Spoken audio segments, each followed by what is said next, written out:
E aí, meus amigos? Que a graça e a paz do Criador esteja com cada um de vocês aí, tudo tranquilo, tudo bem? Estamos aqui novamente, como de praxe, né? Hoje, véspera aí de feriado, todo mundo aí vindo do serviço, alguns já se programando aí para estar indo viajar, tá indo para praia, enfim, muitos comprando chocolates aí para as crianças. E é uma data que vai ser celebrado aí a ressurreição de Cristo, né? Então, amanhã é feriado, sexta-feira aí de Páscoa. E eu quero aqui fazer mais um vídeo aí, né? Fazer mais um vídeo bastante interessante, como de costume. Nós temos feito aí vídeos bastante interessantes aí no que diz sobre a historicidade, sobre o que a Bíblia tem para falar. E hoje eu quero falar um tema que é muito especial, biblicamente. É um tema assim que todos nós conhecemos, mas eu quero me aprofundar mais nesse tema, que é o tema que fala sobre a Santa Ceia. É um tema que esse campo que eu quero trazer é um campo assim mais teológico, tá? Mais histórico aqui. Então eu quero agradecer todos os amigos aí, os colegas que sempre têm participado aí das lives, sempre que têm compartilhado aí, estamos aqui para adquirir conhecimento. E nada melhor, né, meus irmãos? Vocês que chegaram agora, alguns já jantaram, estão descansando, pegar esse vídeo aí para estar assistindo aquilo que o Criador tem para ensinar nos nossos corações, falando da Santa Ceia, porque é algo que muitas pessoas têm dúvidas, né? E muitas pessoas não sabem assim a totalidade referente à Santa Ceia.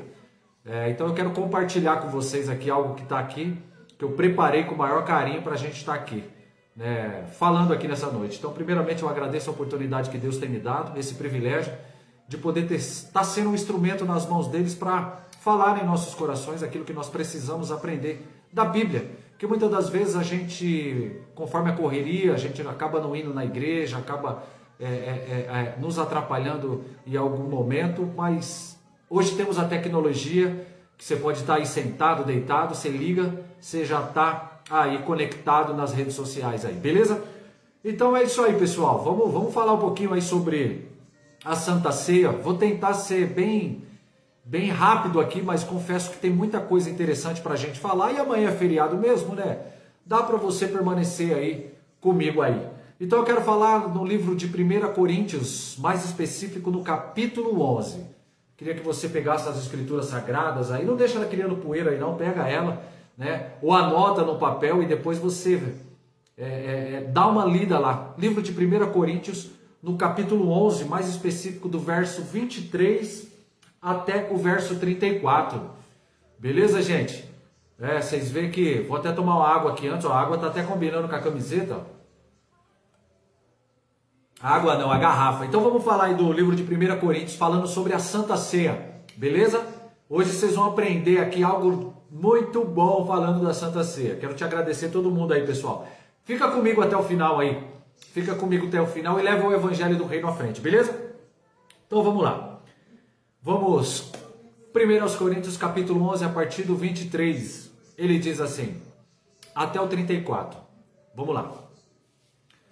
Porque eu recebi do Senhor o que também eu lhe entreguei, que o Senhor Jesus, na noite que foi traído, pegou o pão e, tendo dado graças, partiu e disse, isto é o meu corpo que é dado por vocês, façam isso em memória de mim.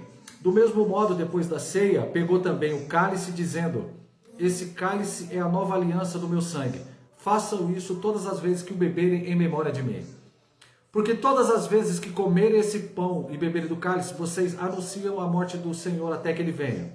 Por isso, aquele que comer o pão ou beber o cálice do Senhor indignamente será réu do corpo e do sangue do Senhor. Que cada um examine a si mesmo, e assim coma do pão e beba do cálice. Pois quem come e bebe sem discernir o corpo, come e bebe juízo para si. É por isso que é entre vocês muito fracos e doentes, e não poucos que dormem. Porque se julgassem a nós mesmos, não seríamos julgados. Mas, como julgados, somos disciplinados pelo Senhor, para não sermos condenados com o mundo. Assim, meus irmãos, quando vocês se reúnem para comer, esperem uns pelos outros. Se alguém tem fome, que coma lá em casa. Assim que vocês não se reúnem para juízo. Quanto às demais coisas, eu as ordenarei quando for. Amém, irmãos? Então eu quero primeiramente orar que a sua palavra seja transmitida em nosso coração. Senhor, estamos aqui diante das tuas escrituras sagradas, e nós podemos perceber, Senhor, a relevância, a importância que tem aquilo que nós acabamos de ler. Senhor, ajuda-nos a entender a santa ceia do Senhor, sempre participar dela, Pai, com atitude correta. Nós pedimos a Ti, ó Pai, que o Senhor nos corrija, que o Senhor nos oriente a respeito dessa doutrina tão importante, que é a doutrina das ordenanças ou dos sacramentos que o Senhor nos deu a nós, Pai. É o que nós te pedimos em nome de Jesus, amém. Beleza, pessoal? Irmãos, quando nós pegamos a mensagem anterior, o apóstolo Paulo trata sobre a festa do amor. A festa do amor era uma festa que se dava, em grego, ágape, era um nome que se dava à confraternização que os cristãos faziam, pessoal. Os cristãos de uma cidade faziam lá no mesmo lugar, imitando aquilo que aconteceu na noite que Jesus foi traído, né? Que durante a festa da Páscoa ele estabeleceu essa ceia do Senhor. Então a igreja apostólica, irmão, seguiu esse mesmo padrão, e os cristãos fizeram o quê? Se reuniam uma vez a cada 7 dias, talvez. A periodicidade não é clara na Bíblia, mas com o objetivo de quê? De celebrarem junto, ter uma refeição juntos e em seguida ministrar a ceia do Senhor. E havia, pessoal, infelizmente, muitos abusos durante essa festa, conforme nós vimos. Havia pessoas que comiam antes das outras, alimento que era trazido, então cada um trazia seu próprio alimento, certo? E também alimento para dividir com os pobres ali da igreja, com as pessoas. Então outros comiam antes, os pobres acabavam sem comer. Então havia aquela frustração, todo tipo de sentimento ruim numa situação como essa, pessoal. Fora que as divisões e as disputas que marcavam essas reuniões da igreja de Corinto, olha só. Então Paulo diz assim que aquilo que ele estava celebrando não era a ceia do Senhor. E que aquelas reuniões, galera, na verdade eles estavam fazendo mais mal do que bem. Tá entendendo? Então ele dá algumas orientações, e agora a gente veremos o princípio teológico, tá, que ele emprega para resolver de vez esse tipo de situação que estava tendo lá. Então é o único princípio, irmãos, que o Cristo é o centro da ceia. Então era exatamente isso que estava sendo perdido de vista ali. Então na hora que eles estavam focados em comer, focados em beber, e nas discussões e completamente ignorando uns aos outros. Então Cristo já não era mais o centro da ceia. Então, portanto, ela não fazia o menor sentido, como o apóstolo Paulo disse aqui. Vamos ver aqui a passagem, seguindo essa orientação central, beleza, pessoal? Que governa essa passagem. Paulo diz que recebeu do Senhor a doutrina da ceia. E no verso 23, eu recebi do Senhor o que também lhes entreguei. Aqui é um padrão, pessoal, de receber e entregar, certo? Paulo usa esse termo para deixar bem claro que não foi ele que inventou a ceia, que ele vai dizer em seguida. Então, que ele entregou aos coríntios, quando esteve lá pregando o evangelho, foi alguma coisa que ele recebeu, certo? Do Senhor Jesus. Ou por revelação direta, ou através do ensino dos cristãos que já existiam antes de Paulo. Mas o que importa, pessoal, é que Paulo, como apóstolo de Cristo, ele era o canal de transmissão da verdade de Deus para quem? Para a igreja. Então, eu recebi o que entreguei. Eu não editei, eu não aumentei, não diminuí, não fiz fake, nem nada. Por sincero dispenseiro, eu passei aquilo que eu ouvi. Então, essa era a função dos apóstolos, estabelecer fielmente a verdade que eles tinham recebido do Senhor Jesus Cristo para o bem de toda a igreja. E o que ele recebeu da parte do Senhor Jesus, irmãos? Primeira coisa, o Senhor Jesus estabeleceu a ceia na noite que foi traído. Lá no verso 23, o Senhor Jesus, na noite que foi traído, pegou o pão, tendo dado graças, e a própria ocasião, pessoal, que era a festa da Páscoa, né? E o fato de que Jesus Cristo foi traído, ali já aponta que ele é o centro da celebração. A sua traição por Judas, né, deve ser lembrada. O fato de que ele foi entregue, né, através dessa atitude carnal, daquele que era filho do diabo, ali isso tudo nós temos que ter em mente, certo, pessoal? Mas o mais importante, se liga, que os elementos apontam para a pessoa de Cristo e para a sua obra. Então ele diz assim no verso 23, que o Senhor Jesus, durante aquela ocasião, durante a festa da Páscoa, na mesma noite que ele foi traído, ele pegou um pão E tendo dado graças, partiu e disse: isto é o meu corpo que é dado por vocês. Façam isso em memória de mim. O pão, portanto, pessoal, ele aponta para o corpo de Cristo, certo? Ele aponta para o corpo de Cristo, então é isso que ele representava, isso, nada mais do que isso, mas também nada menos.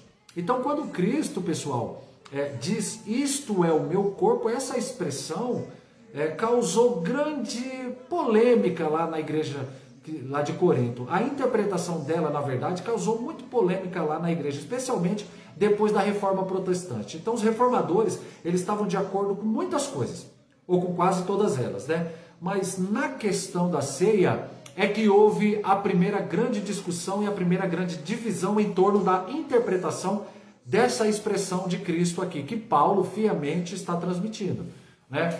Então, isto é o meu corpo. O que isso quer dizer? Então, Lutero entendia, pessoal, que isso deveria ser interpretado literalmente, né? Que o pão é o corpo de Cristo. Não no sentido da Igreja Católica, porque todos os reformadores rejeitaram a doutrina da católica da transubstanciação, que o corpo e o pão e os elementos se transformavam verdadeiramente no corpo e no sangue de Cristo. Estou falando de história, tá, irmãos? Então, mas Lutero, ele entendia que não se podia espiritualizar essa passagem.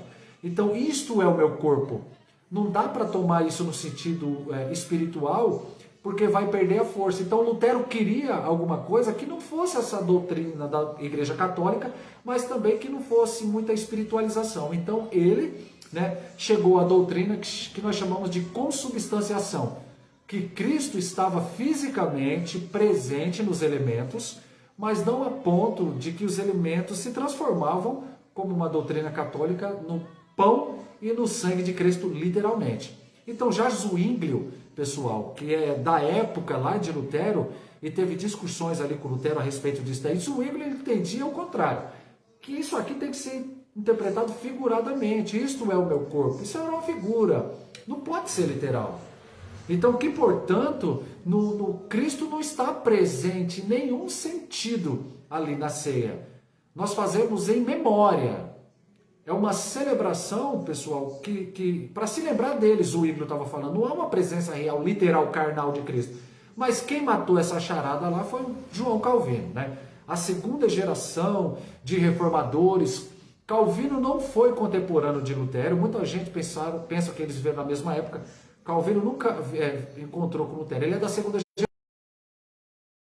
geração. Então, ele entendeu e chegou a essa interpretação, que é a interpretação das igrejas da linha reformada, né? De que Cristo está presente, sim, mas ele está presente espiritualmente. Ele está voltando aqui, que caiu, irmãos, caiu aqui, desconectou, mas voltamos lá.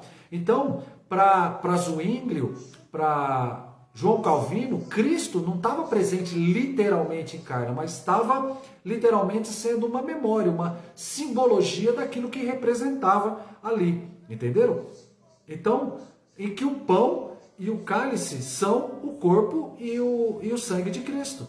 E esse sentido só pode ser verdadeiramente espiritual. Então, Calvino ficou ali no meio, ensinando a presença espiritual de Cristo na ceia do Senhor.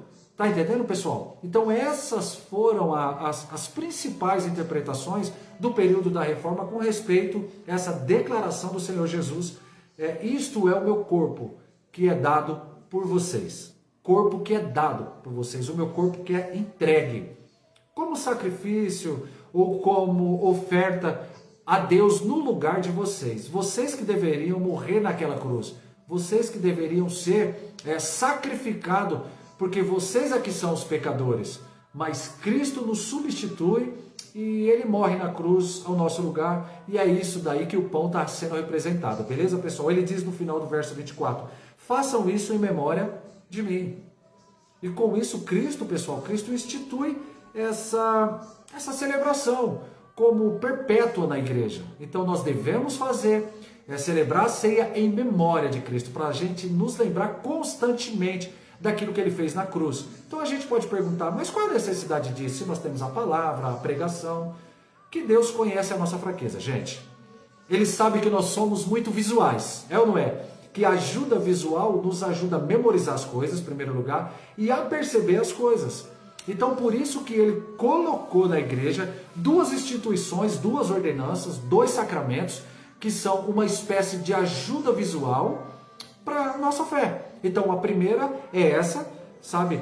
Na ordem, né? A primeira é o batismo, tá? Vamos na ordem, que vem com água. E água, o ato de você ser batizado, pessoal, já fala por si só, né? Ver um batismo já nos ajuda a entender mais o que significa esse novo nascimento, tá? Essa nova aliança de Deus, essa regeneração, a renovação, tudo aquilo que o batismo significa e igualmente a ceia do Senhor. Beleza? Pessoal, o áudio tá legal aí, vocês estão me ouvindo perfeito, tá bacana? Fala aí para mim, né? Porque eu queria saber de vocês se tá bacana o áudio aí. Beleza? Então é importante, pessoal, notar que na época da Reforma, olha só, a Igreja Católica ela tinha 7 sacramentos. Os reformadores, todos, disseram que só tem 2 sacramentos que estão na Bíblia, que é o batismo e a ceia do Senhor. A Igreja Católica tem, né, a Igreja Católica colocou confirmação, confissão ao padre, extrema-unção, ordens e matrimônio. Né? Então os reformadores disseram assim, não, isso está fora. Né? Isso eu estou dizendo para vocês, irmão, é a historicidade, tá? Vocês podem buscar aí na historicidade que vocês vão ver o que eu estou falando aí. Literalmente faz todo o sentido, tá? Então, para vocês terem uma noção. Então, os reformadores falaram, Cristo deixou apenas 2. E elas apontar para Jesus, então elas devem ser celebradas em memória dele. Então, o pão aponta para o seu corpo, e o cálice aponta para o seu sangue. Lá no verso 25 fala, do mesmo modo depois da ceia, pegou também o cálice, dizendo, esse cálice é a nova aliança do meu sangue, façam isso todas as vezes que beberem em memória de mim. Então, alguns pontos aqui rapidamente, beleza? Vamos lá, pessoal. Primeiro, Cristo disse que o cálice que ele repartiu entre os discípulos, como parte da celebração da ceia do Senhor, era a nova aliança, ou o sinal da nova aliança, ou o selo da nova aliança. Então essa aliança, meus amigos, ela é nova apenas no sentido que ela entra agora numa nova fase de administração. Porque Deus tem somente uma aliança com o seu povo, certo? Que é o pacto da graça. Certo? Que ele firma conosco mediante a Jesus Cristo. Então que valeu no Antigo Testamento e valeu no Novo Testamento. Então é um pacto só, uma aliança só. Mas administrada no Antigo Testamento, no Antigo de símbolos, figuras, símbolos, instituições e personagens. E lá no Novo Testamento, uma vez que se cumpre todos esses tipos e instituições de maneira bem mais simples. O Antigo Testamento tinha todos os rituais do templo. No culto cristão você tem batismo, ceia e pregação. É muito mais simples, contudo mais simples, mas contudo mais eficiente. O cálice que nós tomamos, ele é o selo da nova aliança ou da nova administração da aliança. Do Antigo Testamento, no Antigo Testamento era o sangue de animais, agora é o sangue do Filho de Deus, porque aqueles animais apontavam para o Cordeiro de Deus que tira o pecado do mundo. Ô glória! Então o cálice é o cálice da nova aliança, certo, pessoal? Olha que no meu sangue de Jesus, que não é em contraste com o sangue dos animais do Antigo Testamento. Façam isso todas as vezes que beberem em memória de mim. Ele repete a mesma coisa que disse quando celebrou ou quando falou a respeito do pão. Então esse daqui é o primeiro ponto do apóstolo Paulo. A ceia aponta para o sacrifício de Cristo, para a sua pessoa e para a sua morte. Então por que isso é importante, pessoal? Porque os coríntios tinham perdido isso aí de vista. Os caras se reuniam e se banqueteavam, brigavam entre si, e desprezavam uns aos outros. Os caras não tinham condições espirituais, não havia disposição mental apropriada para tomar o pão e o cálice pensando na obra de Cristo e discernir a presença de Cristo ali. Então a ceia, os elementos da ceia, apontam para a pessoa de Cristo, certo, pessoal? Fica bem claro isso aí, né? Para a pessoa do Senhor Jesus Cristo. Então a ceia é em memória dele, conforme nós já vimos aqui. E os coríntios, então, pessoal, haviam perdido tudo isso daí de vista. Então, a conclusão que Paulo chega, né, aí no verso 27, no verso 6, né? Eu esqueci esse ponto aqui, que todas as vezes que comeres esse pão e beberem o cálice, vocês anunciam a morte do Senhor até que ele venha. A ceia não somente ela fala da morte de Cristo, né, mas ela também fala da sua ressurreição, né, e da sua segunda vinda. Né? Então por isso que é um momento, pessoal, de alegria. Sabe, que comum hoje nas igrejas reformadas é que quando a gente vai celebrar a ceia, né, tem toda aquela solenidade, né, toda aquela seriedade, né, a gente age com muito cuidado, né, e às vezes parece que quando na realidade deveria ser uma celebração, certo? Um momento de grande alegria pela morte do Salvador em nosso lugar e também porque ele virá uma segunda vez. A atitude deveria ser de gozo, de gratidão diante de Deus, uma vez que a ceia também aponta para a sua segunda vinda. Então é isso que a ceia representa, irmãos. Conclusão de Paulo, no verso 27, ele fala assim, ó, por isso introduz a introdução, por isso, aquele que comer o pão ou beber o cálice do Senhor indignamente, será réu do corpo e do sangue do Senhor. Alguns pontos aqui nessa declaração, irmãos. Aqui o Senhor Jesus Cristo diz que a ceia é uma ceia que tem que ser levada a sério. Está entendendo, irmãos? E que Deus leva a sério. E que as ordenanças de Deus, irmãos, não devem ser tripudiadas e nem desprezadas. Então, porque elas trazem consequências, meus amados, eternas. Então, Paulo aqui nos deixa bem claro que aquele que comer o pão ou beber o cálice do Senhor indignamente será réu do corpo e do sangue do Senhor. Talvez você nunca tenha percebido a importância, irmãos, dessa ceia, ou da ceia. Ou você se aproximou da ceia ou da mesa do Senhor, pegou o pão, pegou o cálice, fez o que todo mundo estava fazendo e não estava pensando, meditando, não estava com uma atitude espiritual apropriada para celebrar aquele momento. Então veja a seriedade. Paulo diz, primeiro, que existe uma forma indigna, certo? De você participar da ceia. Então, aquele que comeu o pão e bebeu o cálice indignamente, o que seria participar de maneira indigna? A gente tem que interpretar à luz do contexto. Qual que era o contexto? O contexto era que os coríntios se aproximavam da ceia com o coração cheio de amargura, de rivalidade, de disputa, de confusão, brigando um com os outros, alguns bêbados, alguns tinham tomado vinho demais durante a festa do amor, ou seja, a atitude completamente inapropriada para a celebração da ceia. Então a gente tem que entender o contexto, analisar para vocês entenderem. Então isso que é participar indigno. Então a consequência disso, Paulo quer que essa pessoa se torne réu do corpo e do sangue de Jesus. Então ela se torna culpada da morte de Cristo, como Judas, como os sacerdotes e os fariseus e os escribas, certo, pessoal? Como Pôncio Pilatos e como os romanos que penduraram Jesus na cruz e aqueles soldados que atravessaram com pregos. Você se torna réu, culpado da morte de Cristo. Você consegue parar de uma coisa mais séria do que essa, gente? Você se tornar culpado de ter crucificado Jesus Cristo, de tê-lo morto. É isso que acontece, irmãos, quando se participa de uma maneira indigna da ceia do Senhor. Então isso pode ser, meus irmãos, pode ser alguma coisa, pode aparecer até alguma coisa muito grave e séria, né? Mas a gente vai ver aqui alguma argumentação de Paulo em seguida, exatamente para quê? Para impedir que aquilo acontecesse ou continuasse acontecendo na igreja de Corinto. Né? O que os coríntios deveriam fazer?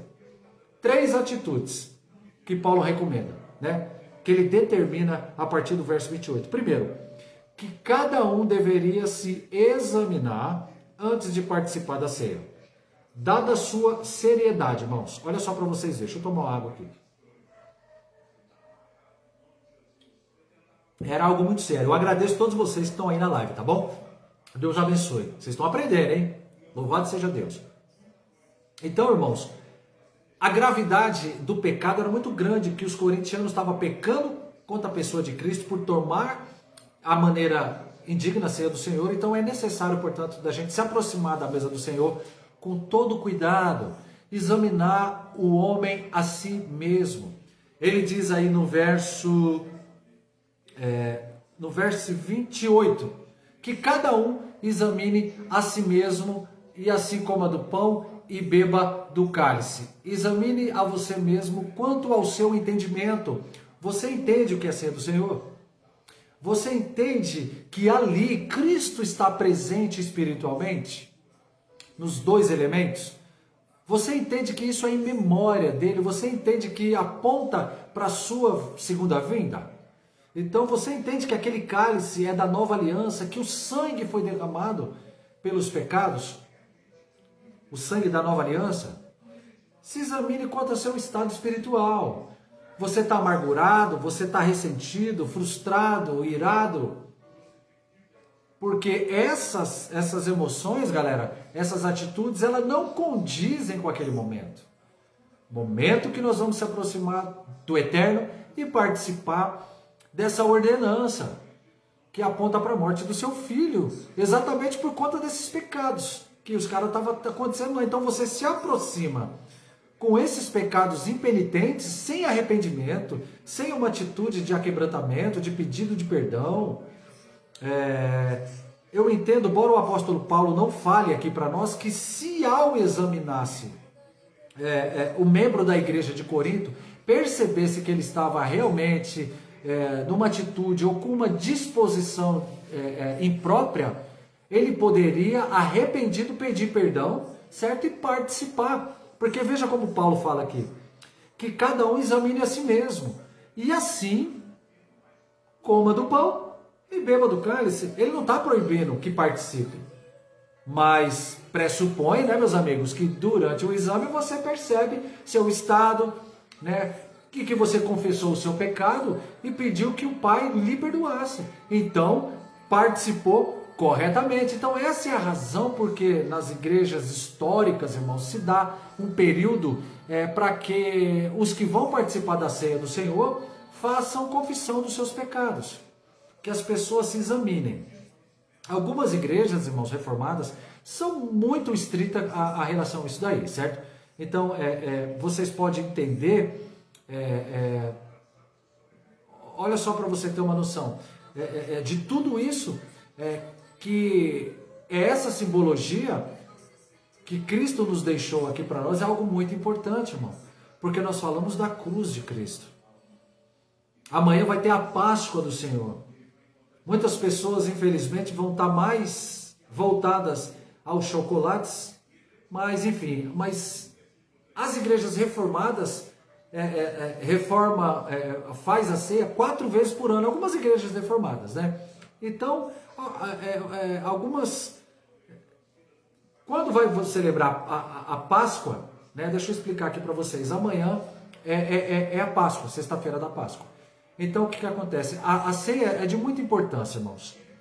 É muita importância que eles deixou aqui para nós. Foi o que eu falei. Muitas pessoas estão preocupadas com chocolates. Eu não estou aqui falando que é proibido, tá, irmãos?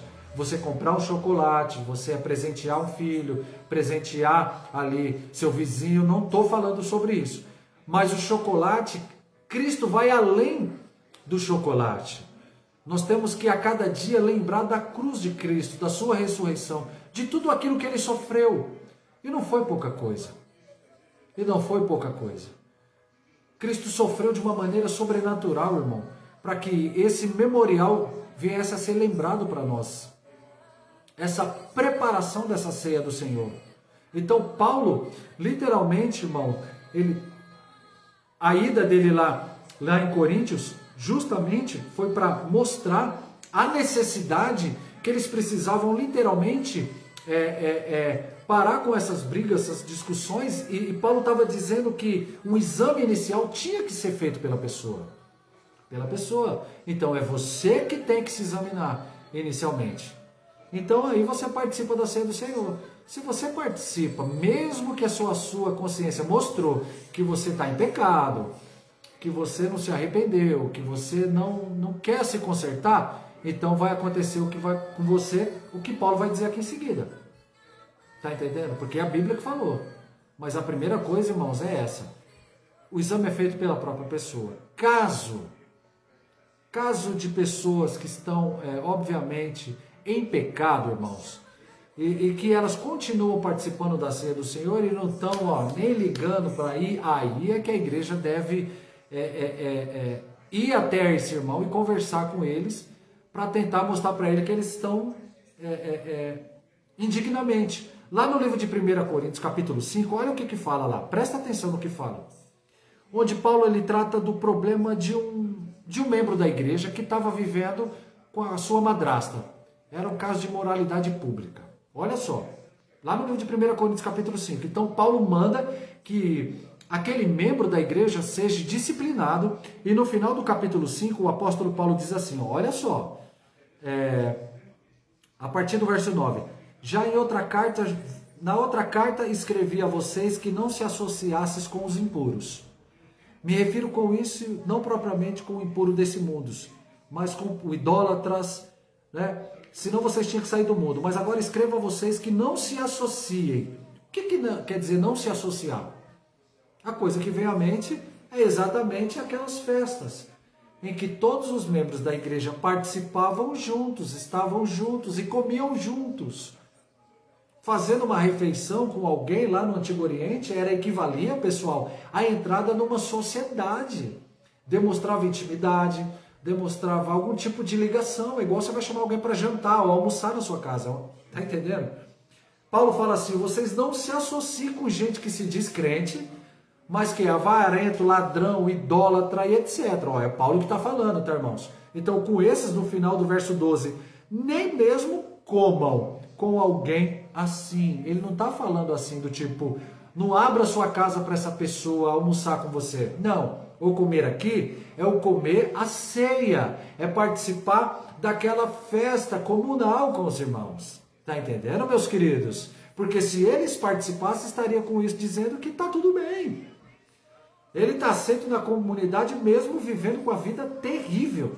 Então essas passagens elas são usadas por algumas igrejas, irmãos, igrejas históricas, para aplicar a pena de suspender o membro da ceia do Senhor quando ele está vivendo em pecado, tá? E ele não deseja se arrepender. Então, se o caso é muito grave e público, muitas das igrejas ele é disciplinado, e se ele não quer mudar, algumas igrejas até suspendem aí a área ministerial dele, enfim, para o bem dele, tá? Para que a situação dele não fique pior, como Paulo diz no verso 29. Olha o que diz o verso 29. Quem come e bebe sem discernir o corpo, come e bebe juízo para si. O que é discernir o corpo? Duas interpretações. Quem come e bebe sem discernir a unidade do corpo, irmãos, a igreja é chamada o corpo de Cristo, beleza? Então um dos problemas que estava acontecendo era isso daí, é que essa unidade estava fragmentada pelas divisões que se manifestavam quando os coríntios se reuniam. Então quando haveria reunião no corpo de Cristo, estava havendo a divisão, os caras estavam doidos. Então os caras não estavam discernindo o corpo de Cristo, os caras estavam dividindo o corpo de Cristo, com todos aqueles partidos que estavam lá em facções. A primeira possibilidade. Mas o contexto mais imediato requer uma outra interpretação, que o corpo aqui é o corpo de Cristo. Então, uma vez que ele falou, esse é o meu corpo, essa é a regra geral da interpretação. Então, quando você vai pegar uma palavra, vê como ela é usada no contexto imediato. Então, essa palavra foi usada poucos versículos antes para registrar o que Jesus disse. Isso é o meu corpo. Então, quando Paulo fala assim, quando você come sem discernir o corpo, ou como você come o pão e bebe o cálice sem perceber, sem discernir espiritualmente a presença do corpo de Cristo e do sangue de Cristo, então você está profanando a ceia do Senhor, e você, na palavra de Paulo, come e bebe não graça, não perdão e não misericórdia, mas juízo para você. Forte, né, irmãos? Você está comendo e bebendo juízo para você. Quando você participa sem discernir, sem entender, sem perceber a presença de Cristo ali. Essa, inclusive, é uma das razões pelas quais, muitas das vezes, as crianças não tomam ceias pequenas, porque está claro, irmãos, requerido que quem vai participar, ele tem que discernir, ele tem que compreender, né, teologicamente, espiritual, que aquilo ali é a presença espiritual de Jesus Cristo. é a presença de Jesus Cristo. Então, por outro lado, quando uma criança já está numa idade que ela compreende isso daí, ela deve ser admitida, né? Assim, uma vez que ela entende, uma vez que ela mostra, que ela já percebe, ela compreende ali o que a ceia significa, então ela já pode participar da ceia do Senhor, né? Naturalmente, eu estou falando aqui, tá, irmão? Se batizando, enfim, é isso que eu estou querendo dizer para vocês. Então essa daqui é a razão para o autoexame no auto 29, para evitar que eles comessem e bebessem juízo para si. Entendeu? O que era o que já estava acontecendo lá. Então olha o que Paulo diz no verso 30 e 32. É por isso que há entre vocês muito fracos e doentes, e não poucos que dormem. Tá entendendo, meus queridos? Por isso que entre vocês há muito fracos e doentes. O dormir aqui é morrer. É morrer. A expressão dormir é usada no Novo Testamento com frequência para a morte dos crentes. Não porque eles perdem a consciência, tá? Mas porque para nós a morte é como sono. Porque a gente vai acordar. Né? Não tem nada a ver com perder a consciência. Né? Quando a gente morre, a gente continua, né, consciente. A Bíblia é clara, ou no céu ou no inferno. Mas a morte para o crente é como sono. Porque a gente morre, mas a gente vai ressuscitar e acordar do sono da morte, né, para a glória de Deus. Mas o que estava acontecendo aqui, pessoal? Deus estava julgando a igreja de Corinto. Então, como que Deus estava julgando a igreja de Corinto? Que estava profanando a ceia do Senhor. Mandando o quê? Fraqueza, doença e até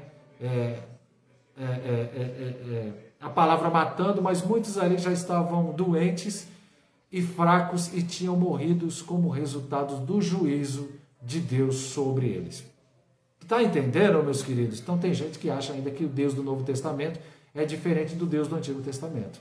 Ah, o Deus do Antigo Testamento é muito severo, é muito brabo, né? Faz juízos, traz castigos. Não, você nunca leu o Novo Testamento, irmãos? O Novo Testamento também, nunca leu a história de Ananias e Safira? Está entendendo? O que estava acontecendo lá na igreja de Corinto? O juízo de Deus sobre a igreja. Ah, mas o negócio de doença é do diabo, esse negócio de fraqueza e tudo é coisa do inimigo, eu não aceito, é decreto que não der certo, decreto que não existe nada, sai. Irmãos, olhe direitinho, às vezes é Deus. Dá uma olhadinha, olhe direitinho, que às vezes é Deus, antes de você falar que é coisa de diabo, de repente é o próprio Deus que está fazendo isso, que está julgando o seu povo, está querendo te mostrar algo. Está entendendo? O povo que menospreza as suas ordenanças, as coisas santas de Deus, elas são tratadas da forma errada, então Deus reage a isso. Então ele faz isso, meus queridos, Paulo fala aqui, porque nós deixamos de fazer a nossa parte. O verso 31, porque se julgássemos a nós mesmos, não seríamos julgados por Deus. Se a gente fizesse aquilo que Paulo diz, examine-se antes de você participar, não participe levianamente, mas examine-se antes de participar. Se a gente se julgasse, se examinar, é fazer um auto-juízo, certo, galera? Você julga se está em condição ou não de participar ou não, à luz da palavra de Deus, beleza? Se a gente fizesse isso, se a gente se julgasse, a gente não seríamos julgados por Deus. Deus só faz isso quando nós deixamos de fazer aquilo que Ele nos mandou. Beleza? Tá acabando, pessoal, mas amanhã é feriado, fique comigo tranquilo, leve o evangelho do reino adiante. É melhor a gente ganhar tempo com as coisas de Deus, porque muitas das vezes a gente não para, né, irmão? E olha que mocotó espiritual que nós estamos recebendo aqui, hein, meu? Que coisa linda, louvado seja o Pai por isso. Mas tá acabando. Mas é isso aí, vamos lá. A misericórdia de Deus é tão grande, olha no verso 32. Mas quando julgados por Deus, somos disciplinados pelo Senhor para não sermos condenados com o mundo. Forte. Nós estamos falando de gente crente, tá? De gente que é filho de Deus. E que Deus vai trazer vai castigar, não para condenar junto com o mundo, mas castiga exatamente para não ter que nos condenar com o mundo. Ele traz o seu juízo, ele puxa a nossa orelha quando nós não examina e nós não examinamos, ele faz isso como um pai bondoso, certo? O pai espera que a criança de uma certa idade, ele tenha uma noção do que é certo e do que é o errado. Então que ande pelo caminho correto, certo, meus amigos? Que a criança exerça a capacidade de entender o que é certo e o que é errado. Quando a criança não faz, o que o pai faz? O pai vai lá e faz, para o bem dela, para que ela não caia nas consequências de uma decisão errada. E não vai estar colhendo fruto amargo de uma escolha equivocada e pecaminosa. Então, porque Deus nos ama, Ele nos disciplina, Ele puxa a nossa orelha, Ele dá um castigo para nós, dá uns tapinhas na nossa bunda, igual uma criança, para que a gente não seja condenado com o mundo. Então, Deus vai condenar o mundo, galera, mas os seus filhos não serão condenados com o mundo.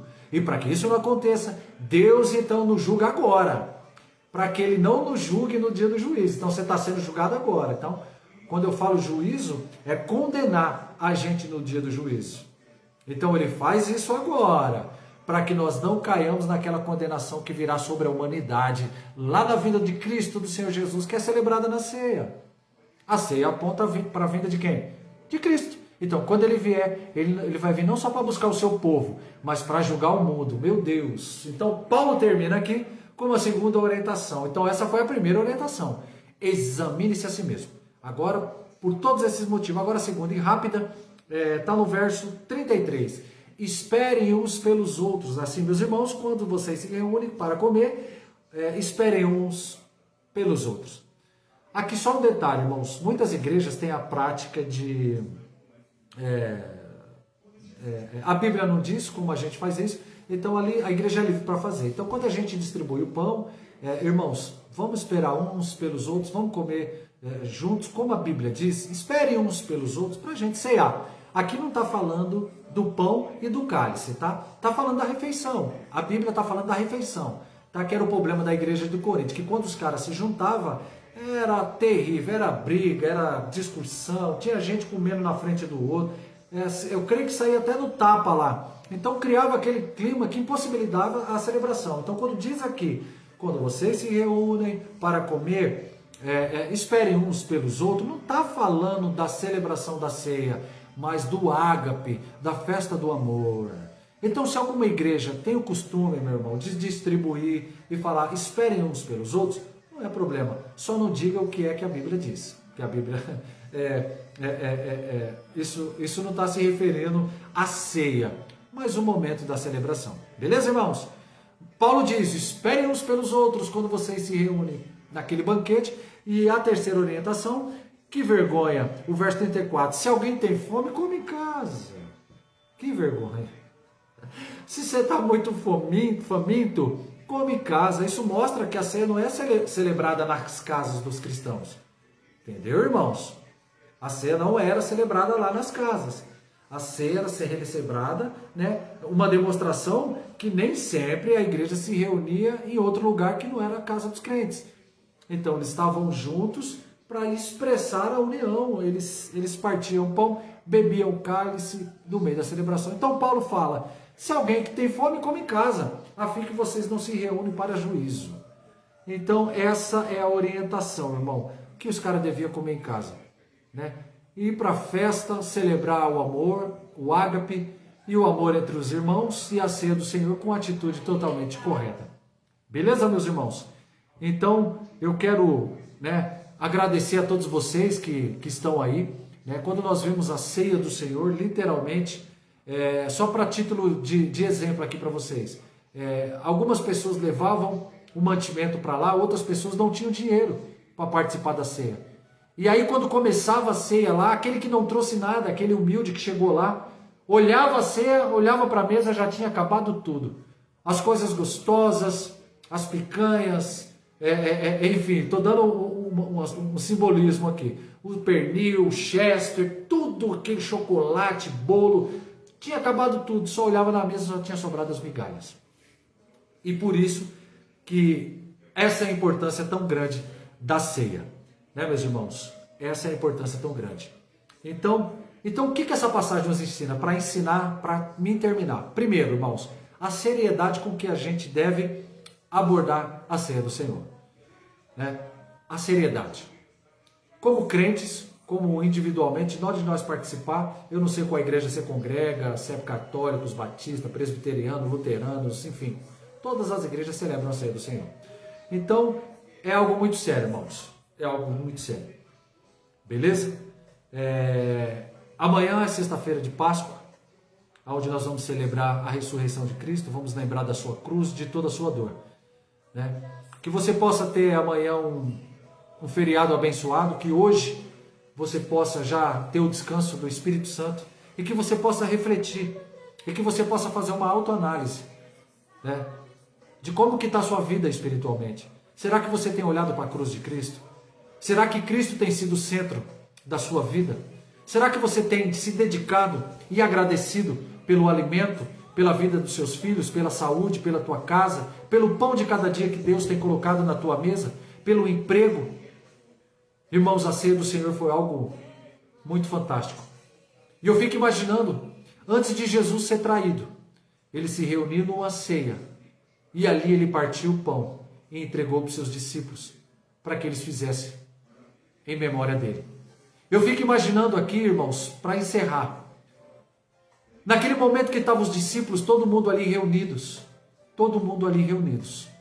Cristo olhando para a fisionomia de cada um, e sabendo tudo aquilo que ele ia passar, todas as dores e sofrimento que ele ia passar, e vendo os seus discípulos ali, e Cristo olhando e falando, eu não vou estar mais com eles literalmente, estão tudo alegres, estão tudo felizes, mas eles não sabem o que está por vir, eles não sabem o que vai acontecer comigo, por mais que eu fale para eles, eu mostre para eles, mas Cristo falava para eles, mesmo na ceia eles não entendiam, e Cristo falava, não se preocupa não, gente, eu vou, mas eu voltarei, e estarei com vocês até a consumação dos séculos.